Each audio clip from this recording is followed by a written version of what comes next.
the Society for Applied Spectroscopy, through which I had the pleasure of serving with her on the executive committee. She was the past president. She was a president of SAS and has been named a fellow of the society as well. So welcome, Mary Kate. We look forward to hearing you today. Thanks.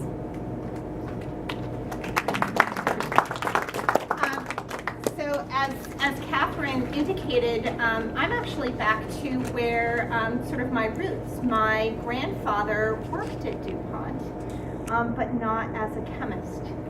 He worked downtown in their accounting offices. But my father grew up here, and as Catherine indicated, my aunt and uncle are here, and I was able to visit with family a little bit before the talk. So great to be here.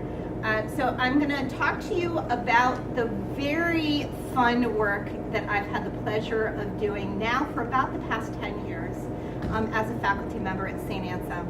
And I do not have a background in archaeology.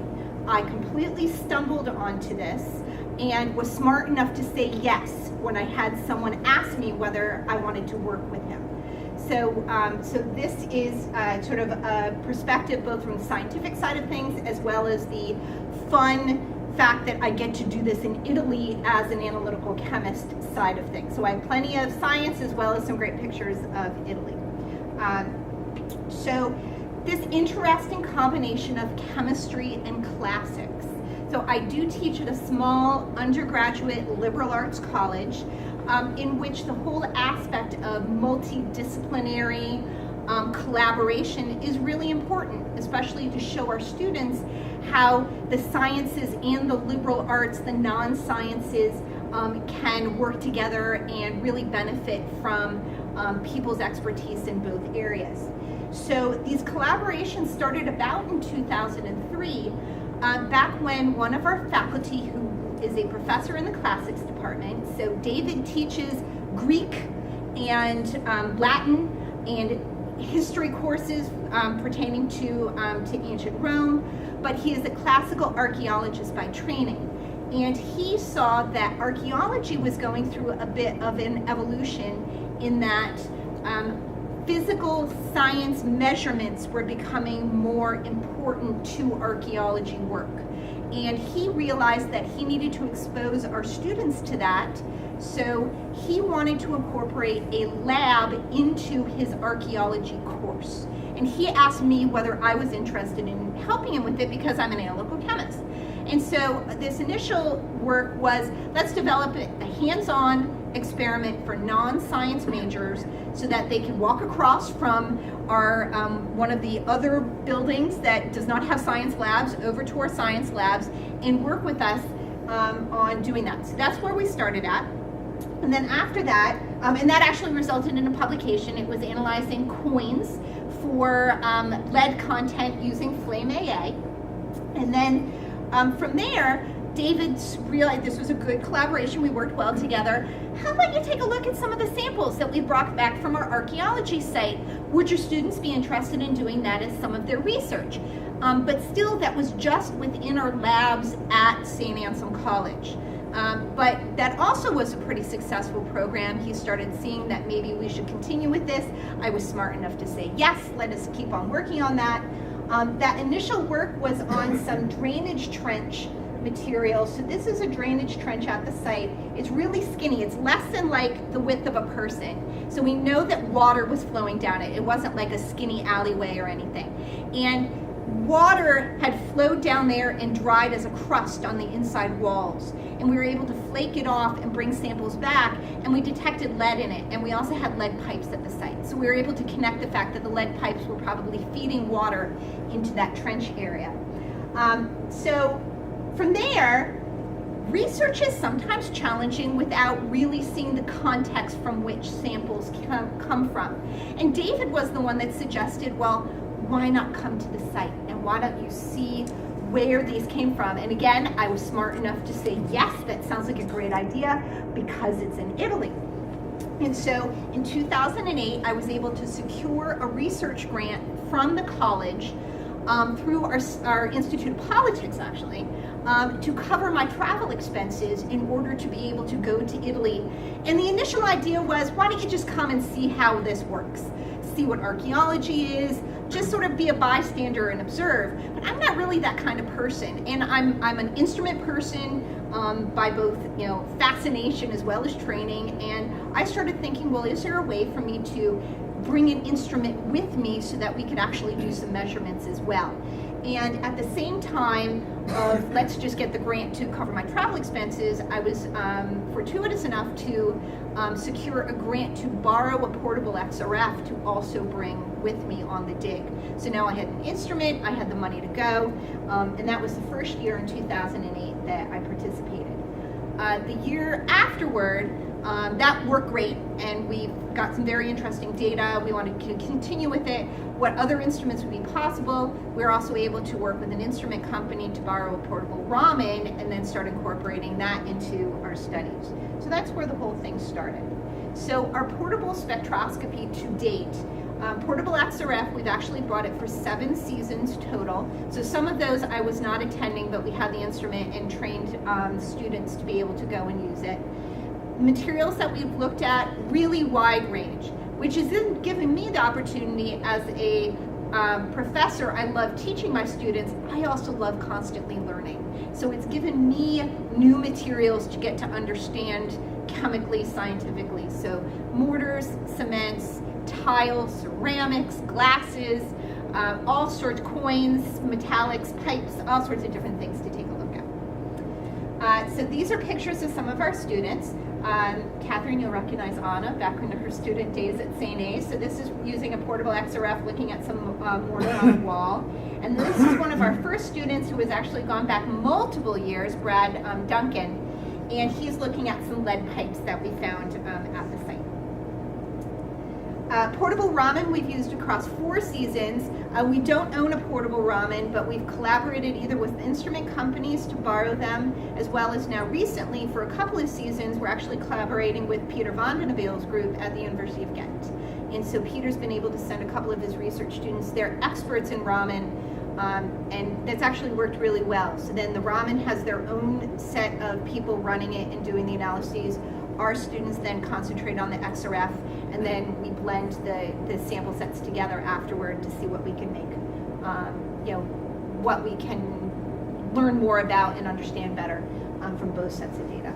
And so this is one of our students actually using one of the portable Raman instruments that we borrowed in one of our lab kind of settings. So not all of our work is actually collected physically in the field, but some of the samples are removed, brought back to the laboratory to be cataloged, cleaned, and then that is Ryan there taking a look at some of them in the lab, which is a little bit easier to work with than the hot, blazing, dusty Italian sun out of the site. So where are we talking about? So Italy, here we have Umbria. It is the only landlocked area within Italy.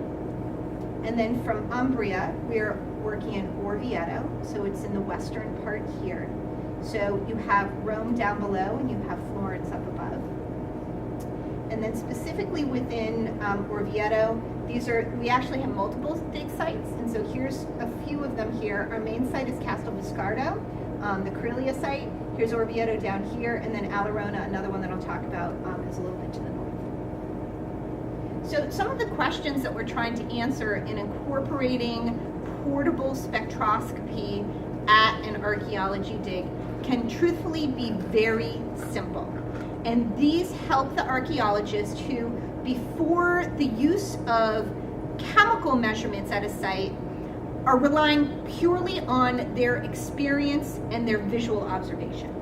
And that's really what they're relying on. So now if we can add chemical support to that, that lends to them being able to be more confident in the conclusions that they're making.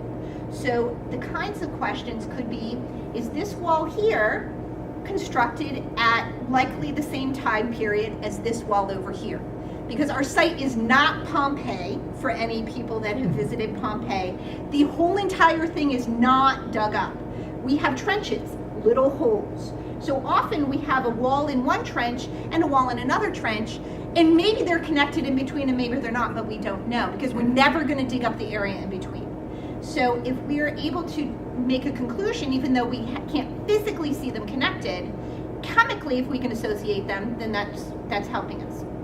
There's also a former school that's right down the road that when we have overflow, we put the students in the former school facility. And that's also in the downstairs section where our laboratory space is. We have a photography studio in there as well. We have dedicated laundry facilities, which is really important when you're working out in the dusty sun all day. We have self-serve breakfast for all of them, but a chef on staff to cook us dinner. There's plenty of internet, which is really important to college students. We eat lunch at the dig site, so we put that all in coolers and bring it with us. And then there's a very easy either bus ride or a longer uphill walk, but still doable, to actually get into the city of Orvieto. So really, really nice, convenient location. But the key aspect to this is we now have our dedicated facility. We're not have to improvising and figuring things out differently every single year. Other infrastructure as far as travel, there, students are covering their own airfare, but once they get there, they pay one tuition and it covers all of their program for 6 weeks to stay in Italy. We have large vans or cars that we use to travel between their housing and the various dig sites. Inevitably, you hit rain days, hopefully not very much because rain is bad for archaeology. In that case, we organize field trips to local museums, plenty of things to do that, in which the excavation directors are experts and they act as our tour guides. And then on the weekends, students have the time to go and travel. So Florence is actually a day trip by train, as well as Rome, where they can stay overnight. Further long weekend trip would be going to someplace like St. Pompey down at the south. And students completely take advantage of that and do a lot of travel. As far as who's participating, starting in 2009, this was actually opened up as a field school. So our St. Anselm students are the first applicants, they get highest priority, but we have graduate students that are actually working on their PhDs in archaeology, act as sort of supervisors in some of the trenches, and much to our credit, many of them come back year after year. This is a good program. They find it's very good professional training. They like coming back, and now they actually have that knowledge from previous years, and they build upon it each year. And this is a group of us. This is from a number of years ago. So here's me in the middle. Here's the archaeologists from St. Anselm College, and these are a whole bunch of students. And this is up in the village where we have lunches and take breaks. So we have multiple sites that we excavate in. Corellia is our main site, huge site. This is the one that we started digging at in 2006, and we've dug in every single year since then. And it's very long utilized. We have evidence of Etruscans living in there. So, and I completely started being very ignorant of the history of the ancient world. So I've been learning as I go. Etruscans are BC, so they were conquered by the Romans. So Etruscans are occupied the site first, so a couple hundred BC, up through the Romans, into Christians, and it has many water features. So we really thought that this was some little village, and then we found water, and then we found a bath, and then we found Etruscans, and it's grown in importance as we find more and more things, because they did not abandon the site. It was used from a few hundred BC up through definitely like 14th century CE. So very long utilized. San Enzano, which is a Roman structure that actually got reused in the medieval and modern period, and people still actually come and visit it. It's an old church, ruins, and actually has intact fresco, and it's in the middle of a farmer's field. There's a tower in that little village where we have our lunch, and we've actually looked at the bottom part of the tower, which has documented Roman origins, but it has a medieval phase as well to it. The cavità, which is a cave under someone's house in the city of Orvieto, and it's an underground pyramid. We still don't quite know what it is, and we haven't hit the bottom. Two theories: could be a tomb, necropolis. Don't know yet because we haven't hit the bottom. And Crocifisso del Tufo, which is indeed an Etruscan necropolis, so it is a burial ground. So here's some pictures. You can get an idea. So this is our main site. This here is an aerial picture. This is just one trench. Those are people. So it gives you an idea of how big it is. You see walls, you see rooms, okay?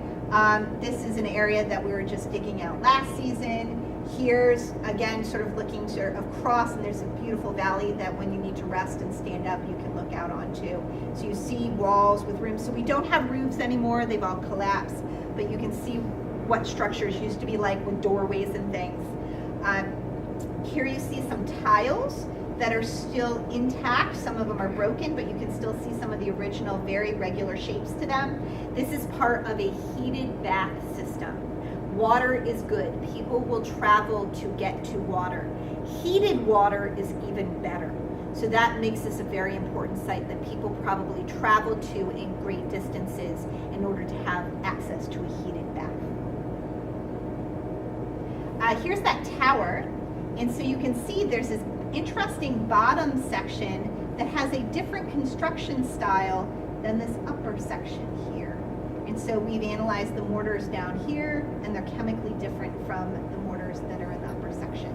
And here's some students that were helping out with the measurements.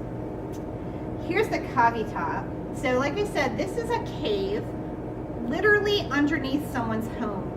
So, and he's the owner because it's underneath his house. He's kindly, completely donating any artifacts that are found, which are in the millions of pounds at this point, to the local museums. Okay, so he's not keeping any of them. But picture an underground pyramid. So it was originally open at the top, and the walls keep on getting further and further out as we dig down. Okay. Just this summer, we had to put some reinforcement rings in it so that it won't collapse on itself as we keep on digging. And we had a earthquake this summer too, a couple of earthquakes. So we need to worry about that. And students have to wear hard hats when they're down underneath there. So, and it's actually a couple of rooms. This is one of the little connecting sort of tunnels in between two of the rooms. So I'm standing in one, and you can look into one of the others. And this is looking down onto the room. So it's a very big area. The cavitat comes with its own challenges. Where do you put the dirt? You're in the middle of a city. So we have trucks that come every once in a while, and we can dump all the dirt into them. Here's San Anzano. So this is that ruins of a church in the middle of someone's field. So we park in his little area where he has his farming trucks and equipment and things, and we lug all of our stuff in and past his rows of plants and things. And here's just the sort of apse part of the church. So that's this right here. So then there's ruins of walls going out, and there's fresco still, and it's exposed to the elements. It's just in the middle of his property, and you can see there's a hand holding some kind of tool or something, and some beautiful sort of border kind of patterns that are still intact. And then Crocifisso del Tufo is an Etruscan necropolis. This was actually excavated quite a number of years ago, and unfortunately has been raided. Some things have been taken away, and we really thought that a lot of it was now gone. But going back, we've actually discovered there is still a lot of stuff there, and we're going to continue excavating and see what else we can find. And you can see some of that here. So these are each little burial vaults, and each one of these would have a separate family buried inside. And this was before a lot of the brush got cleared out, so that you could actually start seeing the different vaults. So we just started re-excavating there last season. So what we do as far as the sort of how we collect data, students ideally are trained prior to us getting to the site. So ideally I have chemistry majors from St. Anselm College that work with me. They learn how the XRF works, how the software works, how to interpret data before we go. But the use of portable XRF was relatively new when we first started doing this, and they're pretty affordable instruments. Not realizing that calibration in XRF is very matrix dependent, So they weren't thinking at all about accuracy, precision, how many measurements they had to take. And so we really had to develop sort of our recommended protocols, procedures for how to use portable XRF properly to really collect data and be able to make valid conclusions from it. So we were sort of starting from scratch on that because there really weren't a lot of accepted procedures for this.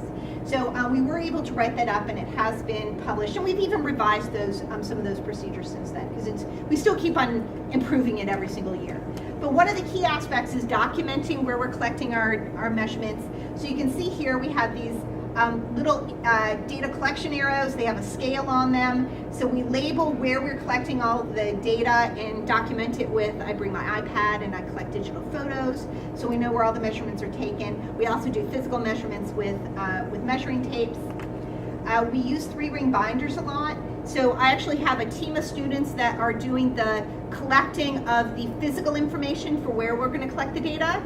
And then the people with the instrument follow right behind them. So they're doing the documenting as we're following behind with the instrument. So, because we have 6 weeks to collect data total for the whole entire year. Dig gets opened up, collect data for 6 weeks, close it back down. So we need to maximize the amount of data that we can collect. So, so they document the sites. They then pass those notebook pages on to the data collection team, who then documents all the file names. And like I said, I love digital photography nowadays, so iPads are constantly used for collecting the data. And another really big aspect of this is backing up all of the data every single day, because you never know what's going to happen. So we use Dropbox a lot for doing this, especially when I'm no longer at the site and our students are still working there. I can be checking the data every single day because they back it up to Dropbox. But one of my colleagues from Ghent unfortunately experienced what happens if you don't back up your data. Both their portable XRF and portable Raman were stolen out of a car last summer. And the instrument and the laptops and their data notebooks, all taken, all gone. So that was unfortunately a whole season's worth of data that we couldn't use anymore. And they had to worry about all the insurance with getting the instruments replaced. So as well, before the excavation season, the team meets. We decide on what instruments we're going to be bringing, what the overall research plan is, and then come up with a list. This is our priority, our topmost project, the next one, the next one, the next one. And the list is way longer than we know we're ever going to accomplish, but you never know what's going to happen. So we have a backup plan B and C and D, and we get as much done as we can. And then a key aspect to this is ideally training students as much as possible beforehand, but we always have students that are not from St. A's that also are involved, and so then they get trained at the site for how to do things. So some of the challenges. I am only so the excavation is about 6 weeks. I'm there for 2 weeks, okay? So I go for 2 weeks, make sure the students are trained. I eagle-eyed, make sure they're doing everything properly. I then take a little bit of a step back. They start doing it on their own, but with me still there. I'm checking in on them. Are you confident? Do you know what you're doing? Can I take a look at the data? How's it going? So by the end of that 2 weeks, they are then on their own. I fly back to the US and they keep on collecting data for another 4 weeks. And so I need to make sure that in that 2 weeks that I'm there, they know exactly what they're doing in case the instrument starts not working right with the laptop, in case they tear a window on the XRF and they have to replace it, any of those kinds of things. As well, they know how to collect the data properly, they know how to back it up, all of that. Batteries never last as long as you need them to. We've actually discovered our limiting battery is actually our laptop, not the instrument. Because we do not use the little PDA screen on the instrument for looking at our data. We want to see the whole entire spectrum. So, and it's not Bluetooth. So someone is with the laptop and can see the whole entire XRF spectrum as we're collecting data, and someone is holding the instrument and manning it and talking with them to let them know how much longer on the run, that you have to hold your hand steady and not move. And so we need to make sure that the battery on that laptop is fully charged so that we get a maximum amount of data collected every single day. And during lunchtime, we recharge batteries as much as we can. We're working in Europe, okay? So everything needs to be recharged, and it's all purchased in the United States. So we have to make sure the little electrical converters, ideally we use one converter for a power strip that we can then plug everything into. And that makes things a lot easier. But inevitably they grow feet, they walk away, someone takes them, and we have to figure out where they are. Students are students. These are undergrads, okay? They are not graduate students. So I need to really make sure they're confident, they're trained, they stay focused. We had one season that a whole lot of our data was not very usable because some of the girls at the dig site were a little distracting to the person that was operating the instrument, who was not necessarily watching what he was doing. So you know, you have to keep an eye on them sometimes, and they have different priorities. Maybe we forgot to recharge the batteries because all the students went up to the city that night. So you have to keep that in mind. And then it's Italy. So they're going to have lots of distractions. They're going to want to go away for the weekend. They're not necessarily going to want to put in a couple of extra hours at night to get something done. And we have to take that into consideration. So some of our data processing has also changed how we use our data over the time period since we started this work. So what we do is we take all of these spectral data collected via XRF, as well as Raman, if we have some Raman data for that season. We organize it all into an Excel spreadsheet for one set of instrument data under one set of conditions. We can also then take some of that, if we have multiple sets of data, we've also done some statistics and some analyses in which we fuse data sets together. What if we had both XRF data and Raman data on exactly the same samples? Will that help us in being able to make conclusions? So we have all of our data here, big Excel spreadsheet. We then export it into statistical software, and typically we're doing things like PCA, so principal component analysis. We might be doing some data smoothing, taking derivatives, any kind of data processing, and analysis within there. We're typically using Unscrambler for that. I did start using MATLAB when we were initially working on this, and it was much more difficult for our students to learn how to use. And the Unscrambler has been great. We have protocols and procedures set up. My undergraduate students can do data smoothing, principal component analysis, cluster analysis, anything like that. They're capable of doing that. And that's very unusual for an undergrad to be able to get trained in something like that. So it really makes them stand out when they're applying to graduate school. And then we're taking a look at the output of that, scores plots, loadings plots, trying to see whether things are, data points are overlapping, are they clustering into groups, and then try to take the loadings plots and associate specific elements or aspects of like the Raman spectra to specific things within the samples, which will then give extra information to the archaeologists. And there's a typical PCA scores plot. So some specific examples. So that those apses in the farmer's field with the beautiful fresco that's still intact. We actually have two different apses. We have a western and an eastern, and we didn't know whether they were constructed at the same time period or not. It also looks like there's two different kinds of construction. There's more of a larger rock kind of area in the bottom here, as well as a more regular brick-like area in the top. And we really didn't know were they built at the same time, just different construction styles, or were they built at two different time periods. So we took a look at the mortar holding together these rocks, as well as the mortar holding together these rocks, and or stones down the bottom and more bricks over the top. And are they chemically different? And so just doing a simple principal component analysis, all of the data points are sort of mixed all together. So we concluded likely built at the same time period. We then took both the Western and the Eastern apps data and put it all into one data set. We even had a couple, so we have a piece of mortar even that had fallen off and was no longer connected to a wall. And so you can see here, this is all the mortar data, okay, over here. So again, Western and Eastern all overlapping, so we're pretty sure that both of the apses were built in about the same time period. But you see that the bricks themselves are instead over here. So we indeed were only analyzing mortars. We weren't getting bricks by accident. And here's that one piece of mortar that had fallen off that was no longer associated with a wall, and it's definitely falling in with the rest of the mortars. Okay, and then we were interested, we have multiple sites that are all almost within visual observation of each other. So they're in different geographical areas, but one's sort of in a valley, one's in the middle, and one's up on a hill. You can almost see all three of them at once. Were these people actually the same group? Were they living there at the same time? Were they using the same resources to make their buildings, or were they different? But there was a little valley in between them.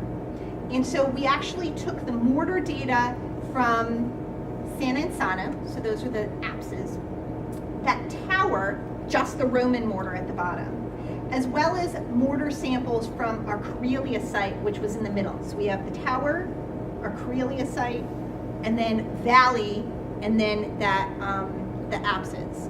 And as it turns out, the Corelia and the tower data definitely overlap. It seems like maybe they were using the same raw material sources in order to make their mortars, in order for to make those structures. Whereas that valley was sort of a physical divider, and the San Enzano instead appears to be different chemically. Okay, we also have some beautiful fresco pieces, and I have some pictures of those. So these are pieces of fresco from Corelia. Some of them, and this piece here is about like that big. It's beautiful. Multiple different shades of greens and blues and pinks and reds. Here is a brilliant sort of orangey red color with this brick red. Here's some just pink pieces that are smaller. Here's purple with a little white line and then a greenish kind of color. So at this point, we had done our work long enough. We really wanted to step back. We played around with developing our data processing and data collection protocols. We wanted to do a systematic study to see what is really giving us sort of our best chance at being able to determine differences among samples. So we collected data for 7 different fresco pigments. So these are all the different colors, and the numbers in parentheses were how many pieces, different fresco fragments we had that color on them. We analyzed on each piece up to 3 different locations, 3 replicates per location, so we had precision data as well. We used 2 different instruments, one portable XRF, but under 2 different instrument conditions. High voltage settings are more optimized for a general scan of all the elements, whereas low voltage would give you, and under vacuum settings, would give you enhanced detection of lower atomic mass elements, as well as Raman data. And by having both XRF and Raman, we're now getting both elemental and molecular. So that's really good complementary techniques. And the study was published in Analytical Methods a few years ago. And so we started off with an easy comparison.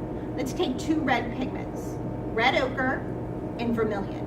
We can, even though they're both red, visually we can tell the difference between them. And so just using high voltage XRF, we can definitely see that we get 2 different clusters of data.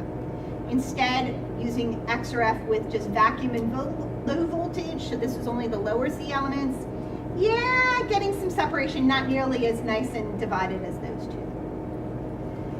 We then took the data and fused it. What if we take the Raman data together with the XRF data? And now we get much better, tighter clusters. So we have this cluster out here, we have this here, and now we actually started teasing out some that look like outliers. And we went back to our documentation on those samples. The ones that look like outliers were actually fresco fragments that had multiple pigments on it, and we were detecting a trace amount of the other pigment that was probably applied underneath, and we were actually detecting two different pigments simultaneously. And then we took on the really challenging comparison. Ochres visually fall into a few different categories. We have brown ochre, we have yellow ochre, we have a brick red ochre, and we even have a pink ochre. So that would be ochre that's been mixed with white. Okay? All of them are iron oxide. It just happens to be that the amount of hydration for the ochre, as well as the amount of clay mixed in, is going to give visually those different colors, even though they're all chemically iron oxide. So is there a subtle enough difference chemically that we can actually tease out the different colors so that we actually get separate clusters? And it was hard. It's not very tight clusters, but you can definitely see groupings in which we actually oddly have two different sets of light pinks. So we have the main cluster out here, and then a couple of data points over here. We have yellows and browns sort of mixed together in the middle, and then overlapping with that is our sort of brick red that is right there in that tighter cluster. And we don't have very many brick red samples. Okay, as well, I mentioned that we have this really interesting water feature. We have a heated bath, which is referred to as a hypogeum, or sorry, a hypocaust. And these hypocaust tiles actually fell into a few different areas. And they are being fed by, we have pipes that are made of lead, as well as that drainage trench that I noted in one of the earlier slides. And so here's part of our Corellia main trench. And you can see these different areas where there's tiles. So there's this area over here, this area here, and then this area over here. And you'll notice that these are labeled as locus. A locus is a term used by archaeologists to designate sort of a different archaeological feature or object. And in order to do that, it has to be a different material, like these are tile versus the stone.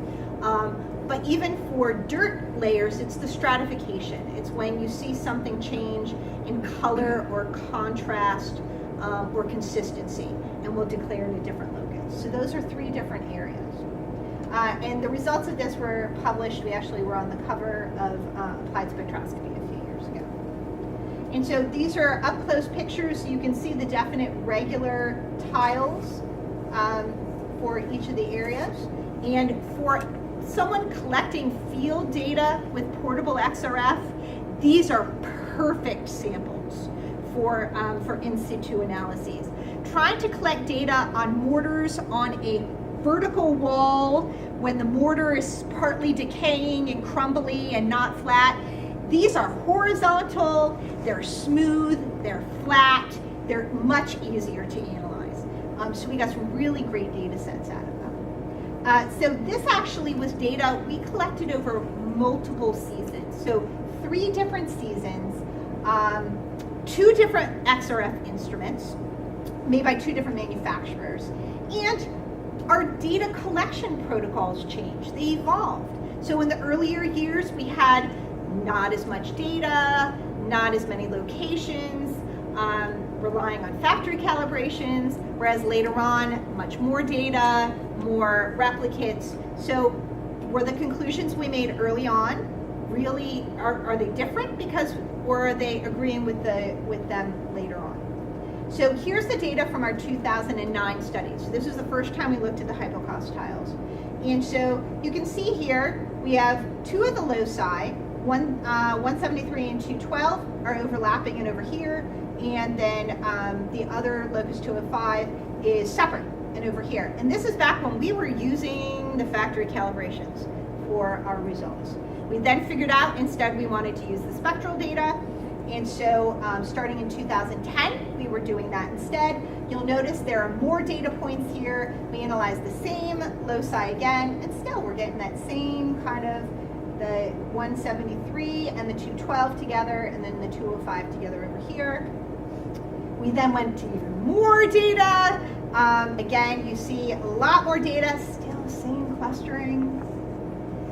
So this was really supportive of the fact that even though in the early years we may not have been doing as good a job with our analyses, we were still getting the same conclusions even when we went to sort of better improved protocols and collecting more data. So we had a higher confidence level, but the conclusions never changed over those 3 seasons. And it was also independent of instrument manufacturer as well as the specific instrument conditions that we use. So this really lends to the fact that it's pretty robust and what we're doing is really valid. And so, yeah, and as well, how we were processing the data, instrument calibration versus multivariate statistics on spectral data. And all of it was giving us the same conclusions. And then our most recent work that we've been doing is on glass samples. And this was for me, completely new matrix. I knew very little about production of glass by the Egyptians and the Romans, so something new to tackle. These are small cubes, about that big, and they're used to make mosaics. We unfortunately have not found any intact mosaics that are large areas at our site. Still waiting to find one. But what we do find is as we dig up the dirt, we find little cubes of glass. So as long as we're being observant, we save them and set them aside, and now I have plenty of glass samples to analyze. So we have a number of colors. These are different shades of blue up top. This is red, this is black. They are glass, that's not a black rock. And those are the most rare. We don't find very many black glass. There's whole papers written on black glass. Are they volcanic glass? No, it's purposely colored black. It's actually super dark purple. They add manganese to it, and it's opaque. So it looks black, but it's really, really dark purple. And then we have beautiful greens. You also see that some of them are translucent, whereas most of them are opaque. And this was a small study that one of my students started. We're just actually getting a bigger study published in Applied Physics, in which we added Raman data to our XRF data and a lot more analyses of the samples. So this is an idea. These are not our mosaics, but this is what mosaics would look like and what you use those little glass tiles for. These are beautiful ones from the Getty Institute in Los Angeles. So for the blue glasses, you can see we have a number of different color categories that visually we assign them to. And so that chemically they are different. There's various levels of different elements in them depending on what the shade is. Copper is the highest in the aqua one. You can see the copper right there. Tin is also present in the aqua, and that's giving it sort of its blue-green color. There's no opacifier, which we confirm chemically in the translucent, the clear blue. And the amount of lead in them varies even within a color category. So the dark blue ones, they're almost like a lapis blue. Some of them have very, very high lead, others have very, very low lead, even though visually they look exactly the same. So maybe 2 different workshops that those blues are coming from. The way glass was made by the Romans, the Egyptians made bulk uncolored glass because the sand in Egypt is perfect to make glass from. They then exported it to Rome, to various workshops, smaller workshops within Rome, and then the smaller workshops added other elements to make the different colors and then make the different visual qualities to them, opaque versus translucent. As well, the greens, again, various levels of different elements. Manganese was probably added to the translucent green in order to be a decolorant. So I'm calling it translucent or clear green. The intention might actually be that it's colorless. It's just that it has a slight green tinge to it. So I'm putting it in the green category. And again, significant variation in lead, even within one color category. So that agrees with what we found for the blues. So does the form of our sample matter? Ideally, these are cultural heritage samples. We don't want to do anything to destroy them. But we have plenty of these little glass cubes. So we sacrificed a few of them to the name of science. And we analyzed a bunch of them, whole and intact. We then crushed up some, and then we ground up some. And we compared the results for the 3 different stages. And so, not surprisingly, you're going to get a wider range of results, so not as tight a cluster when you're analyzing it as a whole, because you're getting different sides and slightly not homogeneous for the whole ones. And you're getting tighter clusters, but it actually is giving us a separate sort of cluster once you crush it and or just have it as powder. So this interested us enough, we're actually extending this kind of a study to mortar samples. We actually just, Specs, Certiprep is collaborating with us, and they were kind enough to offer to use one of their grinder mixers, and they're going to crush a bunch of our mortars for us. And so we're going to be able to compare whole intact mortars to the crushed ones. And then they're even going to take some and fuse them back into glass samples, so we can do like a 3 different study for some of the mortars. So that's one of my students is working on that right now. But that was an extension of this one. And then taking a look at, say, the blue glasses more closely. So you can see here the 2 largest data sets. We have a lot of dark blue and a lot of the aqua. And so those are sort of wider clusters compared to the ones that we have fewer samples in. So we have very few of the clear glass, the translucent one, which is basically this little data point here. As well, it's hard to see, but there's some of the lighter blue glasses mixed in. So really that's sort of overlapping with chemically the really dark blue ones. And then this is our loadings plot, which we can then use that to associate back to what the different elements correspond to for the different PCs. So as it turns out, copper is the main element that's causing the differentiation from PC1, iron for PC2, and lead for PC3, if I extended it to 3 dimensions. And then the greens, again, closer examination. We have a very large cluster for light green. We have a lot of light green samples. Interestingly, the dark green cluster is really nice and tight, and we have a lot of data on that one. And then the translucent, almost colorless green is all the way out here. So chemically very different than the other 2 greens. And again, we're able to use a loadings plot to decide which elements correspond to the variation that we're observing in the different PCs. So in conclusion, so just like the science that I've presented, archaeology evolves, and how we're using science has really changed. You saw our infrastructure and how we run the dig has changed. The participants in which we've expanded it not just to St. A students, but as a field school. So we have graduate students from all over the United States. We've expanded from a single site. We now have about 4 sites that we dig in regularly. And the different materials that we're analyzing, the different kinds of things that we can learn more about, and then have that help inform the archaeologists about the people that live there. And then using portable archaeometry, portable instruments, has really changed how the dig is approached. In that, as a scientist, and an analytical chemist specifically, I think a little bit differently about how my analytical chemistry expertise can help the archaeologists. My graduate training was at NIST, and the ultimate in accuracy and precision in certifying reference materials. That is not what I'm doing now. So I've really had to learn how to rethink. I don't need that accuracy and precision in order to answer the kinds of questions that we're doing. I still have to be careful with how I collect the data, but it's a different kind of data, and a different way of evaluating it. And as well, the archaeologists that I work with completely think differently now about the archaeology. They're always thinking one step ahead. What other instruments can we get in here? What can we do? How can we expand this? We now have a group that's working on looking at the bones that we're finding at the dig site and connecting what kind of animals they were eating, and doing C14 analysis. And that was brand new a couple of years ago. So it's constantly evolving.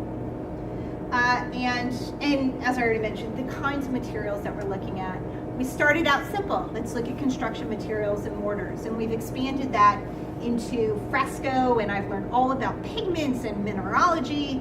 And now we've learned about glasses, and I don't do all the work myself on this. I'm the director, but I have lots and lots of collaborators and my students that have helped out over the number of years. So our early years, we did not own these instruments, and I had fantastic support from instrument companies that repeatedly said yes when I said, can we borrow an instrument again?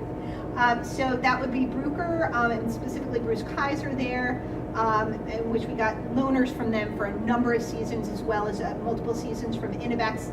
Kim Russell is no longer there, but she was the one at Innovex at that time that helped out a lot with that.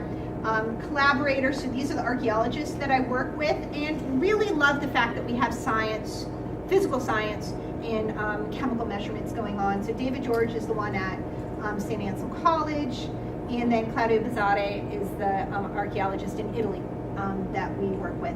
And these are all the students that over the years, since that first project of developing a lab for this archaeology course, have been involved in these projects. And so that's the end of my talk, and I'm getting more than happy to answer questions, but I also want to show you some Italy pictures because I have those of the site. So we'll go to that and then I'll take your questions. So this is Orvieto. So this is where we dig, or where we're near. So this is Orvieto. So it's this beautiful city on a volcanic upcropping that has a wall around it. And so that's it from a distance. This is the Duomo in Orvieto, which is one of the most beautiful cathedrals in Italy. And I've been to Florence and I've been to Rome. It's hard to see from this picture here, but there are glass tessera, they're tiles on the front here that have actual gold embedded in between layers of clear glass. So when the sun hits it exactly right, the whole front of that Duomo sparkles. It's beautiful. And this is really, it's a tourist town. There's lots of people that will come to visit. There are underground caves in Orvieto. They do tours of the underground caves, which are really fun. And they actually, the Etruscans raised pigeons for food in these underground caves. So these little cubbies here are the little pigeon nests. It's where they would live while they were raising the pigeons underground. So that's some of the underground. This is the edge of the city where the wall is, so that's really looking down upon the valley. This is the walkway, and right about there is the garage door for us to get into that house that we're digging in the pyramid underground. So it's right on the edge of the city. So we do have a window to dump dirt out of. So there is some natural sunlight at one edge of that area. Orvieto is known for white wine. So Orvieto Classico.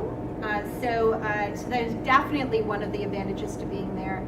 Every year I go, my suitcase goes over with me with padded material, so I can wrap my wine bottles to bring back home after. So I always bring back at least 3 or 4 bottles of wine and maybe some limoncello when I come back.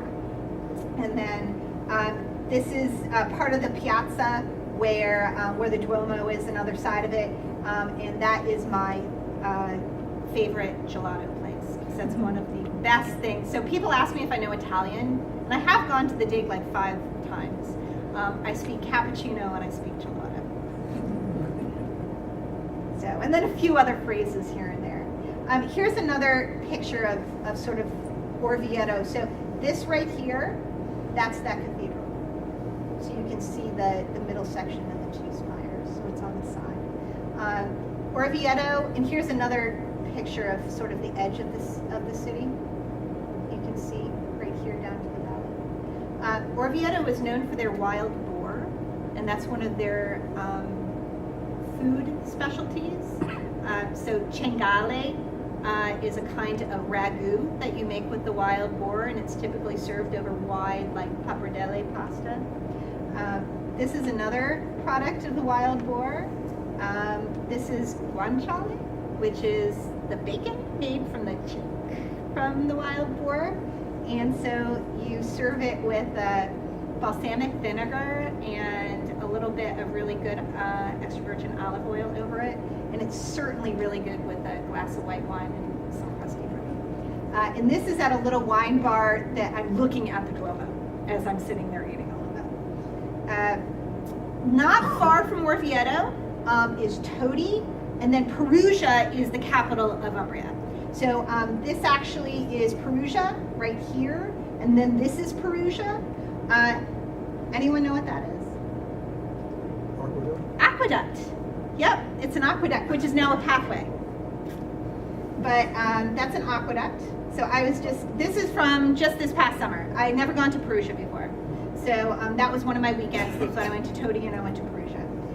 This is in Todi, and this is Todi, and that is in Perugia right there.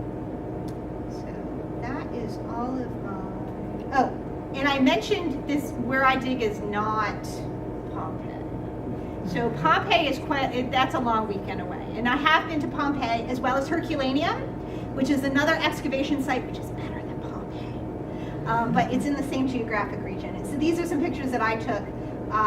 It was at this point about 4 years ago that I was able to get down there for a few days with my husband when he came over. So these are some actual mosaics. So those are made from little tiles. So that's mosaic, that's in fresco. So that's all I have. So thank you very much, and I'd be happy to answer any questions. Is Perugia where the earthquake was?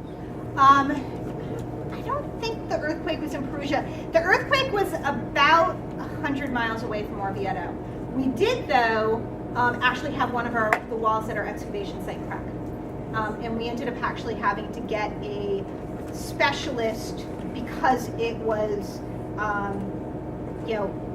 government inspection based and all of that. Like we actually got someone to come in as an expert and inspect the site and figure out if we needed to do something short up so that the wall would collapse. So yes. All right, so I have an old barn, about 175 years old. Yeah. Stone barn, Pennsylvania.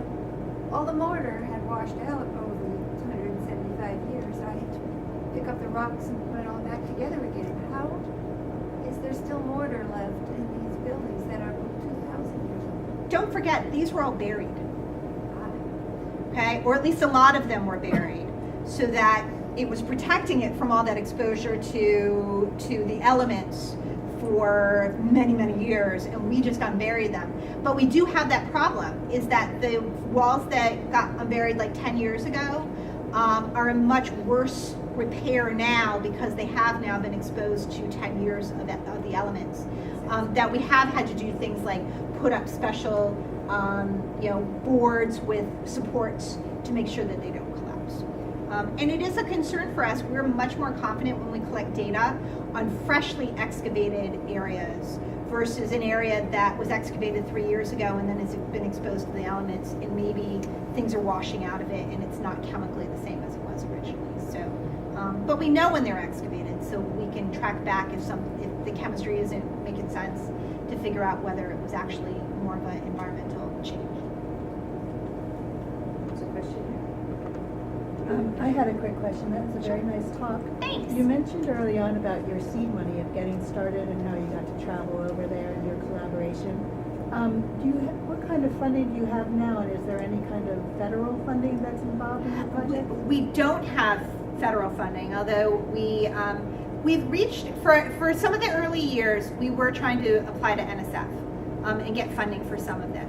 And our challenges for chemistry were to apply. And so NSF comes back, if I apply for funding to them through chemistry, that it's too practical. No, you need to talk to the archaeology people. And then we go, and then the next year we apply to the archaeology people, and they say, yeah, no, it's too scientific. It's too chemistry. So then they just keep on like volleying the ball back and forth. So we haven't had any luck, but so far. But that was before we started getting publications and really sort of boosting our reputation within our community. And I think we're at a much better level right now. So we're starting to rethink about reapplying and seeing if we can make headway. But we're probably going to do it not to necessarily buy big equipment, but to get the funding to help cover the students for being able to participate and do it more from a programming side of things